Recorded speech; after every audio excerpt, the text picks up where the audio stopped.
Akkam nagaa jirtu fayyaa kootii jirra.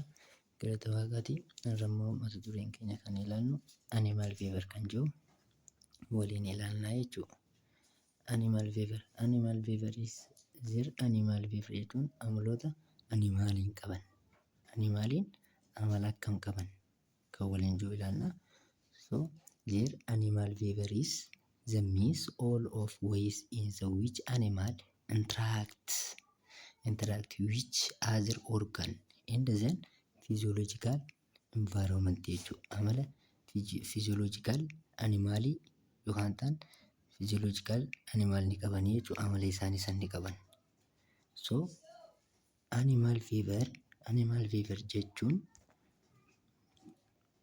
saayiziidhaan xiqqishantii godhadha.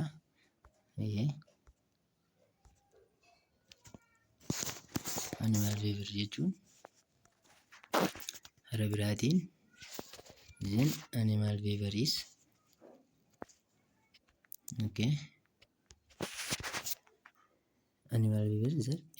physiological environment jenne.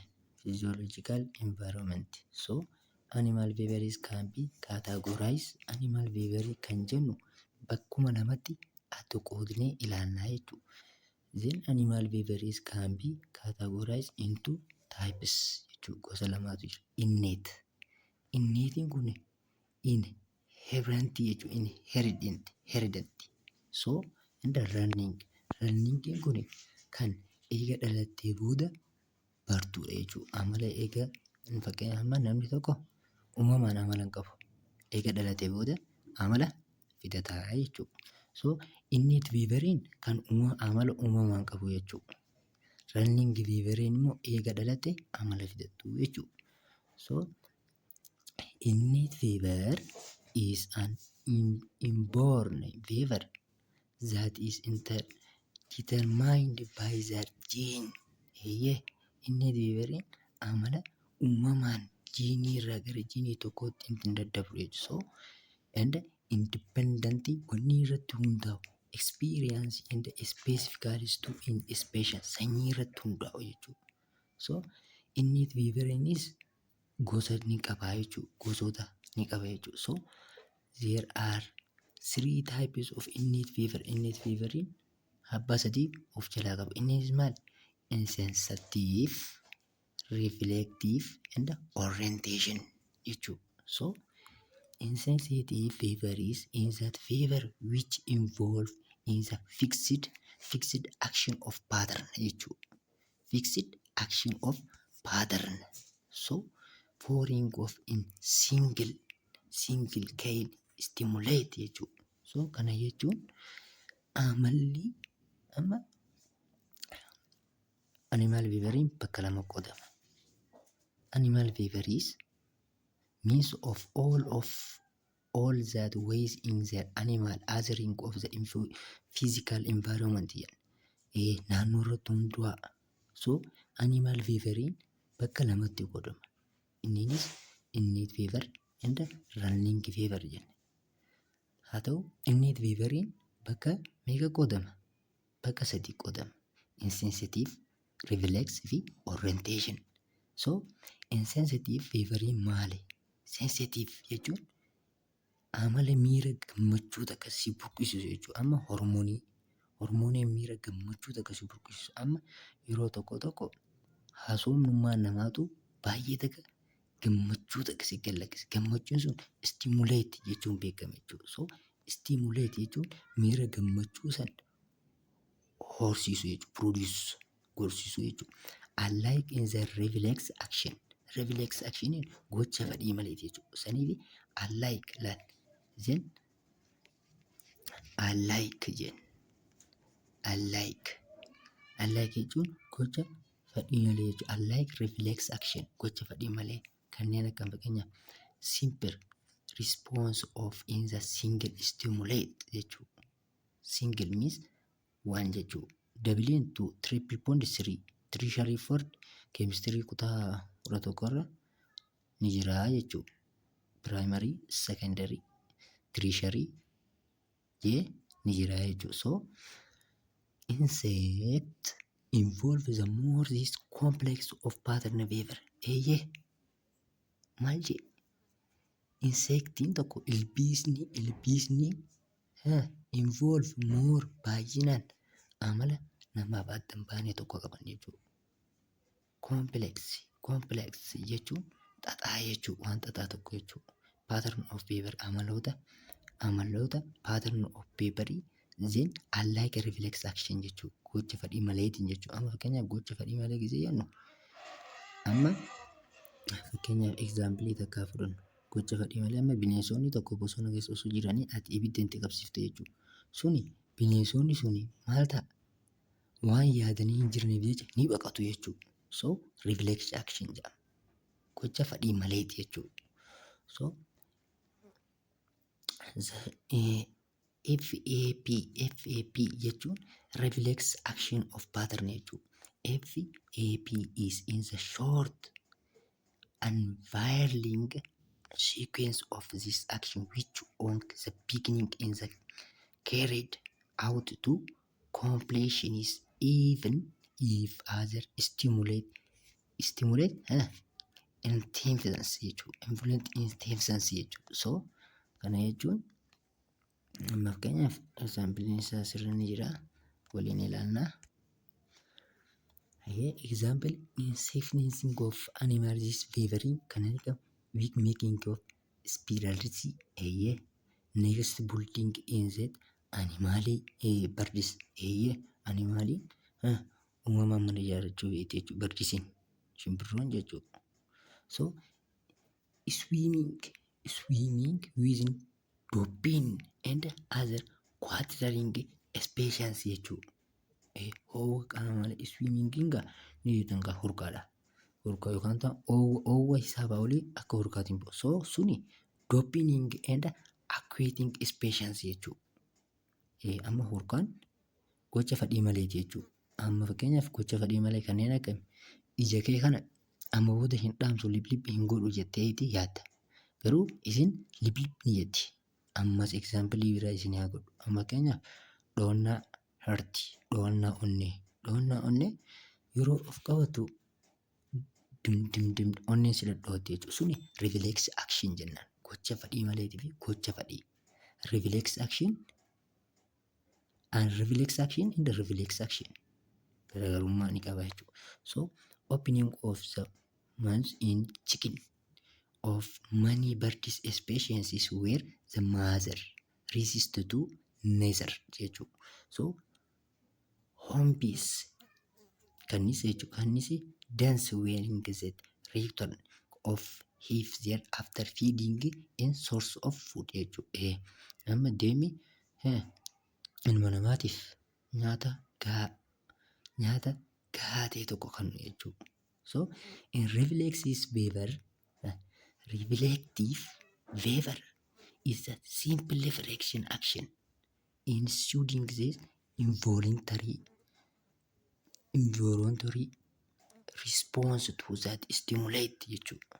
So reflective behavior jechuun amala salphaatti jechuudha.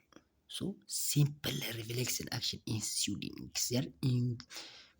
involuntary amala involuntary fi voluntary adda adda. Involuntary kun gocha fedhii malee ibsa. Voluntary immoo gocha fedhii tokko ibsa jechuudha. So reflection action help to protect the body from potential harm by allowing quitting and automatic response. So reflection actions are controlled by that spinal cord and involve neutral pathways that bypass that brain to allow for immediate responses jechuudha. So biraas jira examples of reflection of action jechuudha. So reflection of action ilaannu amma example reflection withdrawal reflex form hot or shape of object jechuudha. Sana jechuun amma ho'a tokko yookaan ta'an boca wanta tokkoo jechuudha. So blinking when something getting too close to our eye. Isin fahime ija cuccufachuu yookaan ta'an banachuun gocha fedhii maleeti. Akkasumatti illee dhoonnaan onneetis gocha fedhii maleeti jechuudha. So reflection action maal? Affaarenti neuron action. Affaarenti neuron actioniin karaa biraatti sensory jechuudha. Affect neuron action means motor. Amma kuni ni jira. Kitaaba kutaa 12 boqonnaa 4 jechuudha. Human body system achirratti baay'ee takka baratanii jechuudha. Waa'ee spinal cord, neuron systemii wantoota kana baay'inaan ni jira. Yoo nakkaan isinii dalaguu feetan YouTube kiyya Amartaayyoo Maamush jechuudhaan itti barreessuudhaan koomantii jalatti kutaa 12 boqonnaa 4 nuuf dalagi human body system jettanii yoo na gaafatan isiniif hin dalaga. An karaa kootiin qophiidha. Koomantiis naa barreessuun irraanfatina. Adara follow, subscribe, share godhuudhaan na jajjabeessa. Yoo na jajjabeessitan uumaa rakkoo takka hin qabu. Isinumaaf hin guddadha. Na guddisaa. Istii walitti hin goonu. Obboleeyyan koo. Osoo isin taate isin hin jajjabeessa. Subscribe, share, koomantii naa barreessinan anillee isiniif hin godha. Wal jajjabeessuun waan takka illee miidhaa hin qabdu. Wal guddisuu qabna obboleeyyan koo. Haa ta'u reflection akkan kanneen akka spinal cord jechuudha. Spinal cord and muscle affective action. So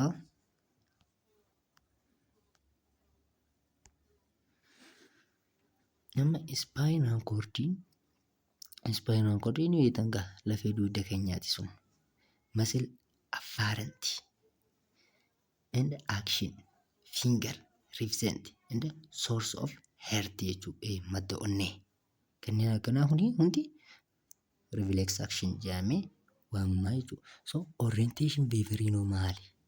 This main point jechuudha. Help simple animal such as world to move, form and fabulous conditions and remain in fabulous condition jechuudha. Then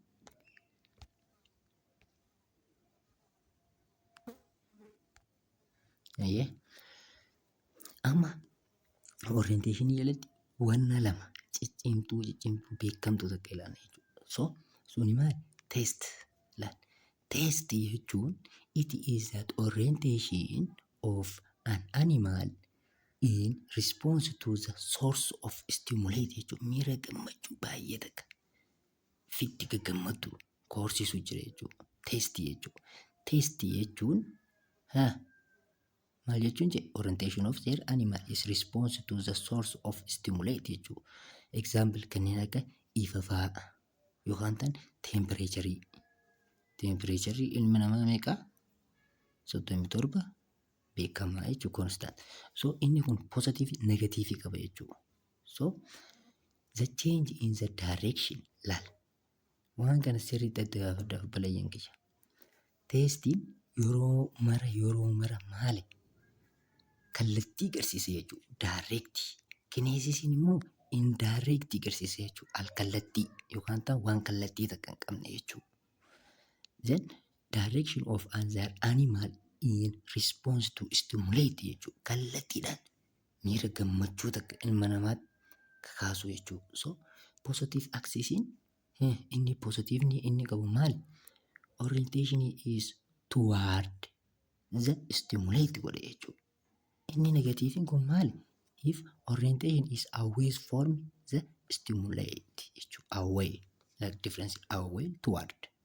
So example is that testing environment of kilokage away from the source of light jechuudha. So kana jechuun sochii naannoo takka irratti madda ifa gahaa kan nufannu tokko jechuudha. Reflection action. So then orientation is into two jenne. Orientation bakka lama qodama. So testii fi kineesisii. So testiin maali? Test is that orientation of an animal response to that source of stimulate. Or this example, the light or the temperature. So in test is the change in the direction of that animal in that response to stimulate. So the positive axis if orientation in toward the stimulate. Their negative is orientation is away from the stimulate. Examples to Texas. So the environment of Kilokach away. So kineesisii amantii ane example kineesisii ilaalluu jechuudha. Kineesis is the change in the rate of environment, not direction. Kineesisiin not directionidha. Obboleeyyan kiyya sirriitti hubadhaa. Wanti kun akka carraa yoo qormaata dhufee hin beekani. Teestiin immoo directionii qaba. Kineesisis not direction jedhan. Kun amma rate of environment, kunis orientation temperature naannoo irratti hundaa'u jechuudha. So in that response to change in insecting of the stimulate jechuudha. Example, Waldensin increase the rate of environment in beating of the light. The environment of Waldensin relatation is to that temperatures around them. So mana fotoodhaanis ka'ee waldiniin tana hundaraan inni waldudha. Amma gaafii tana mee haa ilaallu mee. Gizee dubbiftan baay'ee laal. Gizee dubbistan waan dubbistan san keessaa gaafii osoo of hin gaafatiin bira hin dabredha. Maaliif gaafii yoo of hin gaafanne ni shawwadamtan obboleeyyan koo. Gaafii of gaafachuun baay'ee takka bareeddu. Mee gaafilee tan ni yaaltan anillee isiniif deebisaa hin tuqu. Komentii jedhanaaf keessan. Tole.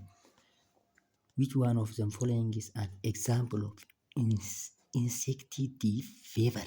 Insective fever. Mal A. Bleeding when stimulate get too close to their eye.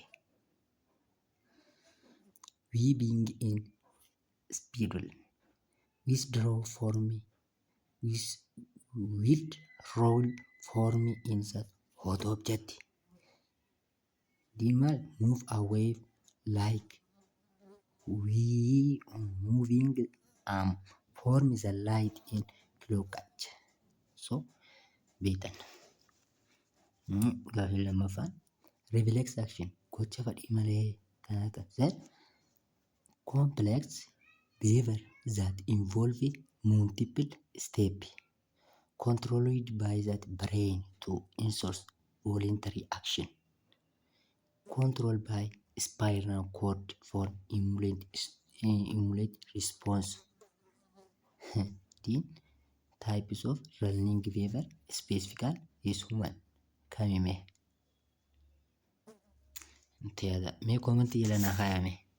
Dhugaa gaafilee boqonnaa kana keessa gaafilee tokko baayoloojii boqonnaa lama keessaa dhufte gaafilee tiraansii akkaan isinii dalagu yoo feetanis jalanaaf kaayaa tiraansii bara 2010 hanga bara 2017 jirtu waa'ee beevarii bichaa keessaa select godhee gara viidiyoo kanatti explainiidhaaf sababa isaa because explain godhaa waliin akka daleenu yoo feetan na jajjabeessaa komentii jalatti na barreessaa. Anis nin jira hanga rabbiin naaf laaffise takka hubachiisuudhaaf nama koraa jechuudha. So what differentiating in that insecting the fever form in that reflex action? A. Reflex as running will insect are not. B. The reflex involve their complex action. Willing insects are simple response. C. Insects are fixed action pattern form in the key stimulate. Will reflex as the simple response to in single stimulate. Then answer is C because reflex action is insective keessatti kan argamu maalin jee pattern reflex action P E no sorry sana jechuun F A P reflex action pattern jennee reefumtan. So sanumaaf deebisaan saniin jaa haya teeksisii maal teeksisii is define teeksisii akkamitti ibsina. Teeksisii is a maal jaa environment based on insect of stimulate an increase in that environment yeroo dabale speediin jijjiiramuu kallattii garsiisa. See orientation of animal toward form always stimulate. Tunka akkana jettu maalirra jirti? Beektan laal toward stimulate in types of reflex behaviors controlling by that brain. Mee kan jettanii teessisii ammaan tana dubbanne gaa. Ayyee so kuni maal garsiisa? As the direction garsiisa obboleeyyan kiyya. Kallattii la the direction jedha. Ammaasis bakka sanatti isin shawwatin. Maal jee teessisiin animal toward form stimulate jaa malee toward akkam jee animals toward yookaan ta'an always not always means what kinesis laal kinesisii jalatti argama inni. Hin shawwatamina hin nyaadhamina. Isiniif hime tole. Which one of the following is that example of kinesis? Example in kinesis is A clockite move always forms the light. B Waldon's increase in that environment speed is in beating light. Okay, toward in so tuni direct link answer what? Ni deebistu. Okay, negative teeksisiin eenyu akka ta'e. Negative teeksisiin eenyu akka ta'e. So moving maal jedhee Waldon's increase in environment rate in the beating light. B moving always forms a light of source.